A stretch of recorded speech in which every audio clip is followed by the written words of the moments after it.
couple $1,000s on a camera. So this is in an IoT device, right? So if we think about, right, embedded scaling, right, the next place that I would think that you would want to scale up to is either going to be a phone or a desktop application. Okay. I do have a phone that okay. Sure. So let's take a look at that. Svava says, yes, that would be a lot of camera. Yes, just to take a picture and have it mounted on a little tripod in my basement while Tom's getting set up here. I'm going to cut over. So, no, okay, we can stay there. To have that big a camera sitting in my basement is going to be a waste, and I'd rather use that out taking pictures of my kids' activities and travel and all that stuff. DevLead says, or by an oil level sensor. Well, then you have to cut into the oil tank and put it in there and all kinds of stuff. I'm an IoT person. I'm a developer. I write code to solve problems. Let's see here. Oh, and thank you. Janescu has actually linked to the Jetson Nano developer kit for us in the chat room. Thank you so much. Yeah, very cool. All right. So that is, which type of phone is that? It's an Android phone, but which one? It's an Android. It's an old Moto that we picked up for next to nothing, and we get to play with here. And so we wrote an app using the Android SDK kit. Okay. And I'll show you the app first, and then if there's interest, we can look at the code that goes with it. So this is a very naive decibel meter. Okay. And what we're looking at here is every 10th of a second, it's sampling the speaker, the microphone that's on the phone, calculating a decibel value and writing that to the database. And then the next two lines, it's doing queries to get the average over the last second and then the average over the last 10 seconds. And then the last line is just doing a count of the number of entries in the database of those values. And in this demo, I should mention that in the other one, we were using an interface that's sort of a NoSQL interface. We call it the btrieve interface. And in this demo, we're using our SQL side. So we'll get to look and see what that looks like. And in this demo, we're actually using an embedded SQL product that we have. Okay, so different ways to interact, get the same interaction with a Zen database, two different facades, btrieve and SQL. Yes. Nice. Okay, as somebody who's a SQL first developer, I like that. Right now you're talking about a language that I know how to speak. Give me my select star from customers' interactions there. Okay. Hugo is suggesting that I'm avoiding saying that I'm frugal. No, not at all. Gosh. Oh my. That is not what I'm saying at all. If you change the seals on an oil tank, it needs to be inspected. I don't want somebody to come out and inspecting my house just because I'm putting in a new gauge. So,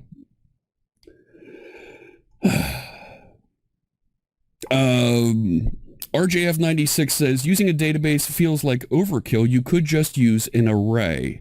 Well, for the purposes of the demo, it shows off things here. Yes, it's in memory, but if you wanted to persist beyond just being in memory, you can't use an array. That's correct.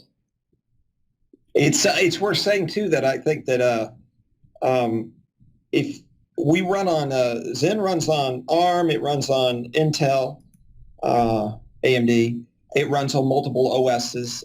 So one of the things you get, in addition to being able to persist it, is it's been very carefully designed so that the byte order and the structure of the bytes written in a record are the same regardless of the OS or the platform. Oh. So in the case of an array, that's going to be very specific to the language and the architecture.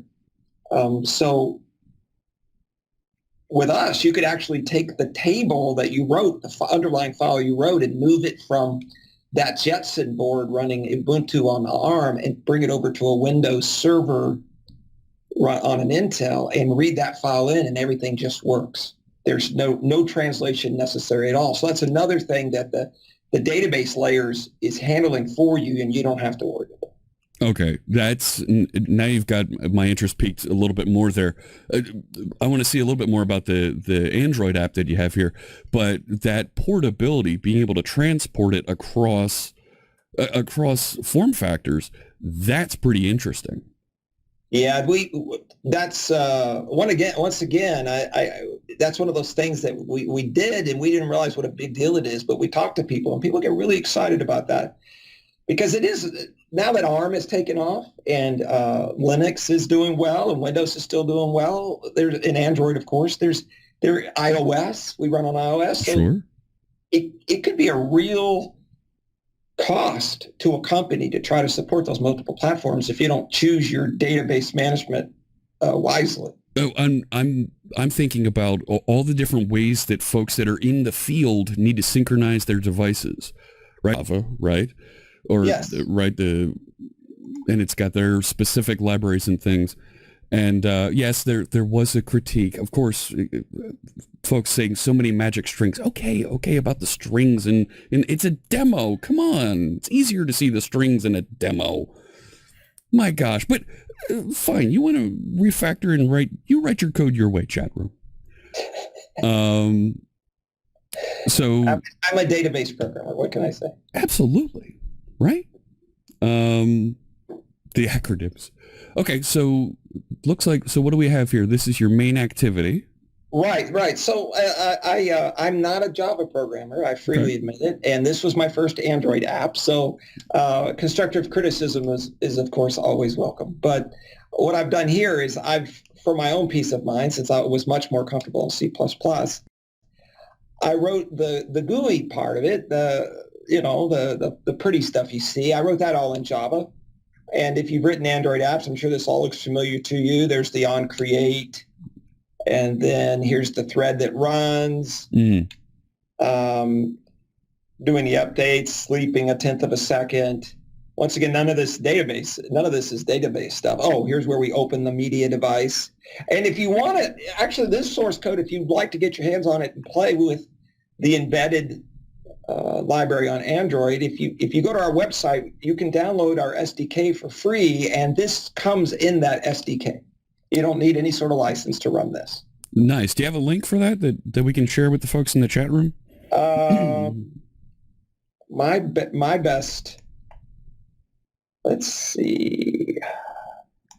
Well, you can always go to actian.com, and if you go to products and Zen Embedded Database,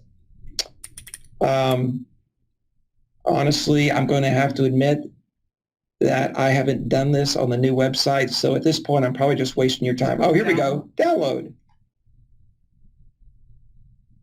And from there, I wish you best of luck.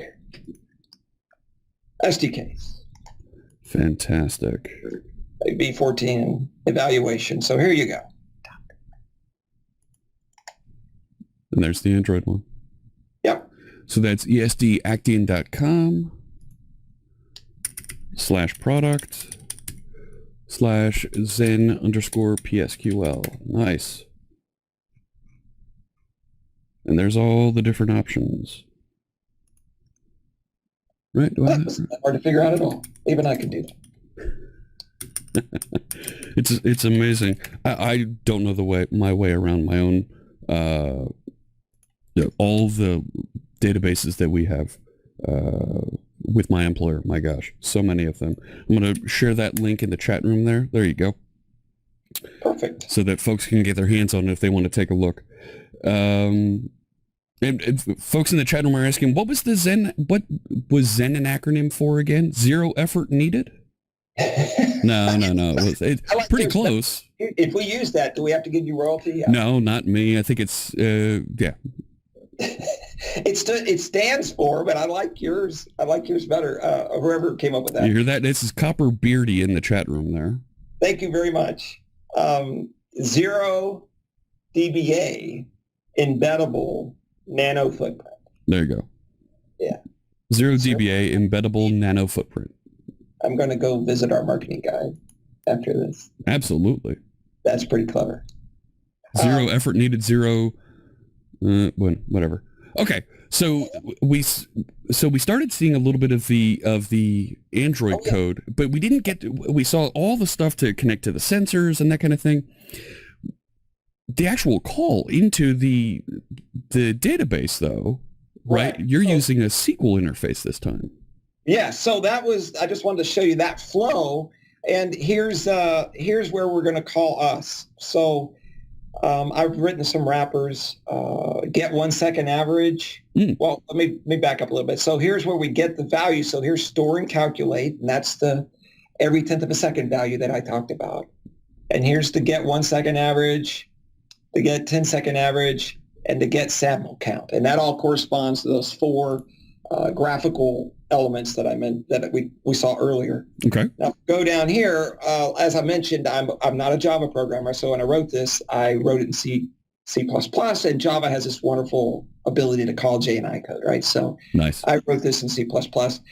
I should say though that we do have a Java interface to the product, and you're always welcome to use that. Here's the JNI layer. So I'm trying not to give everybody a headache by scrolling too fast here. But you're just putting together some simple SQL statements that you're executing on the. So here's the store and calculate call. And if you're used to ODBC or in SQL, you're going to recognize this immediately. Here's the insert into the table. So I'm building up the SQL string. And then I'm doing an exec direct. And some people might immediately say, wow, an exec direct, that's terribly slow. Why didn't you prepare these and keep these around and do execs?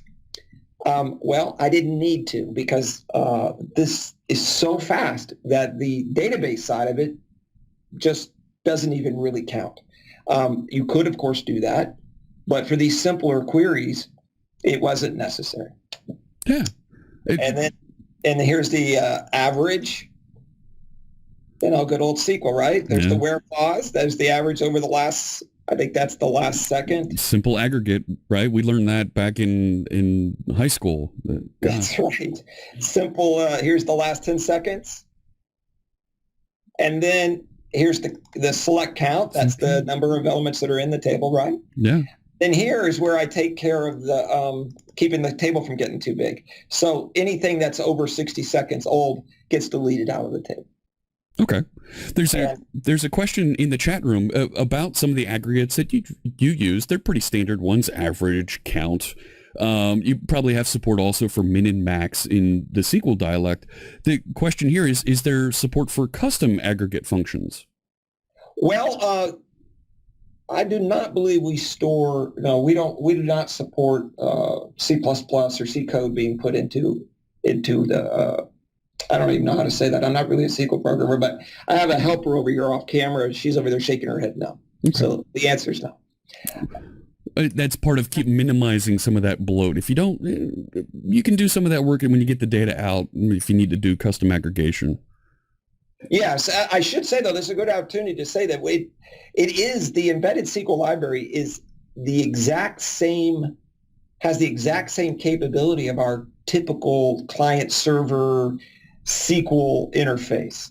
Our regular product that runs on like Windows Server or runs on Linux is a traditional SQL database, fully ANSI database. And this embedded library has I can tell you, it runs on the exact same code. So it has all the functionality. So if you wrote something using the SQL, say for the embedded library, and then you wanted to move that code or that knowledge that you've gained over to our normal product, it would just translate. There would be no new limited thing you had to deal with. Okay, so now you've got me thinking that you've got a really cool portability story, right? We talked about it, instead of doing ETL and moving things from my Android application or from my IoT device into the cloud, where I've got a full-scale cloud strength server that's running Zen database. I could still use the exact same SQL dialect that I have in my Android device, lift that up, drop it into an Azure function or an AWS Lambda, and get the exact same performance against another Zen database that maybe is being replicated into. So just like you were showing us with PHP, putting data on a web page, I could do the exact same things. Now I've got the exact same logic and the exact same syntax. Yes. Across multiple platforms. Yes, and here where I've done the delete, this could just as easily be me talking to a cloud instance of Zen, and this could be instead of just a simple delete, I could be inserting to a table up in the cloud as well. So I would keep a cache locally, and then when I had connectivity, I could move things up to the cloud with the exact same library, because the library actually has client server built in. It's just in this case, for this demo, we're pointing to a local instance instead of a cloud instance. So let me come back and reinforce. There's a question here about having a .NET provider. There is now a .NET, a provider you can use with C# with VB. That's .NET standard. Yes. So to exactly your point, I can compile a .NET standard library that references the Zen provider. And if I'm running on a Raspberry Pi with .NET standard, or running a little .NET Core app on, like I'm doing with my Raspberry Pi, I can use that exact same library with the exact same select, insert, and delete statements, lift up, reuse that library now in my Azure Functions, and get the exact same interaction. I don't have to recompile or anything because it's .NET standard. I'm referencing it, the exact same syntax everywhere. That portability is tremendously powerful. Yeah, it's a great story, and my assistant again off camera. I'm really glad Linda's here. It's Linda Anderson. She said that the .NET that we're talking about is available on that same page that we were just at. Terrific. Hugo says, "Thank you, Linda." There you go. Fuel Snable asks, "How do you deal with diverging schemas as you're versioning and improving your database?" Well, I guess I could say this two ways. The product itself has a long history of being backward compatible. So we're never going to break you because you upgraded our product. We can still read tables that are 15, 20 years old. Okay. So we really, really believe that around here. Now, if you change your own schema, yeah, that's up to you. Right? You've got to manage that interaction on your own. I should say, though, that the Btrieve side, which I mentioned earlier, it supports a type called JSON. And that's one of the beauties of JSON, right? And in the camera demo, that's what I used. If you look down at the table, it's really only got 3 fields. It's got a document ID, which is this auto increment integer, and it's got a clob, or what we call it. We have a special version of clob called JSON, and then it has a blob. And because of that, I can change willy-nilly what I want to store in that JSON. Okay. And it doesn't really matter. And that's the beauty of it, right? And we have the ability to query that JSON for you as well. So it's not just a simple cloud. So Fuel Snable is pointing out that they, at his organization, their organization, they have JSON schema hell, they're describing it, with apps with different views of the JSON schema out there. Yeah, good luck. That's right. That's not something a database provider is going to be able to manage, that schema inside of that JSON club, that large character array that's hanging off the end, right, that you're able to use as expandable no schema storage there. Yeah, it's kind of like the attic, right? You shove things up there. For me, it's my garage. Just throw stuff in there. Look, I should say that what we've noticed internally people do is they'll create another table that has the thing that they care about and that every record's going to have. Oh. And then they index that, and then they have I mentioned the document ID, and then they have a table there. They have a row in that schema that points back to the main repository, if you will, that has the other JSON and the blob. And so it's kind of a wonderful way of having the performance benefits of a traditional record format of a fixed schema with indexing and all that, but still giving you the niceties of having JSON, where you don't necessarily have to have a complete understanding of your of your metadata or your schema, at the very beginning. And that feels almost like an old school data warehousing type of approach. Right, you set up a star schema. You know what? I need this extra little thing that I originally was putting in JSON. Just create another table that is foreign key, and here's that one field that I'm looking for. Absolutely, and people I don't think traditionally have thought of that in embedded apps, because that would mean, for most of them, that would mean a whole lot of work, especially if they're rolling their own files. Yeah, but when you have a fully functional, traditional style database interface like we have, suddenly it becomes a lot simpler. Yeah. So there's a couple questions here about database features. Let me just run down them here real quick. Hugo asks, did Tom say you can work with the JSON data? You can query the JSON data that's in that club hanging on a table. Absolutely, and if we have time, and if you're interested, Jeff, we can take a look at some of that. Sure. Let me hit one more question here. Fuel Snable asks about columnar storage. Is that supported? Yes, you have columns. We don't. Our product itself doesn't store in a. I think when people say columnar, they're thinking of high performant databases, right? Where the data is not in the same file, that it's actually in separate files. No, Zen does not do that. Actian has product that does that. It's very fast at analytics. But no, we store it as a traditional file, but we certainly do have fixed schemas like you would expect from a traditional database. Yeah. Nice. And there's a couple folks here in the chat room that are saying they're looking for similar features and in their database solutions, and Zen already has it for them. So yeah, there's definitely a subject. Flav Creation says this is a subject that they're looking into. Terrific. Well, there's a link we shared there earlier if you want to download the Zen database. There's the link again in the chat room if you want to download and check it out. Right, did I see there was a free trial there? Yes, there's a free trial for the embedded stuff, like what we've looked at on the Android here, is free, period. You can play with that all you want. There you go. The more traditional client server installs that ran on the Jetson, runs on Linux, runs on Windows, they have demo license, and you can always contact us if your demo license is going to expire and you need more time or you want to do some development. Yeah. The question came up that I actually, Hugo, I asked about that just before we got on. I'll ask about it anyway. So there is a question here about, can it run in browser on WebAssembly inside of the browser using local storage? And we were saying no, it doesn't support that currently. No. The demo I showed is JavaScript making calls into Apache on the Jetson, running PHP scripts on the server side. Right. Yeah. That type of progressive web application where they can have local storage embedded in the browser. You've already got local storage there. That's supported by everything. To bring another database into the picture might be a little tricky to do at this point. But there's a product idea. Yeah, no, Linda already wrote that down. That's great.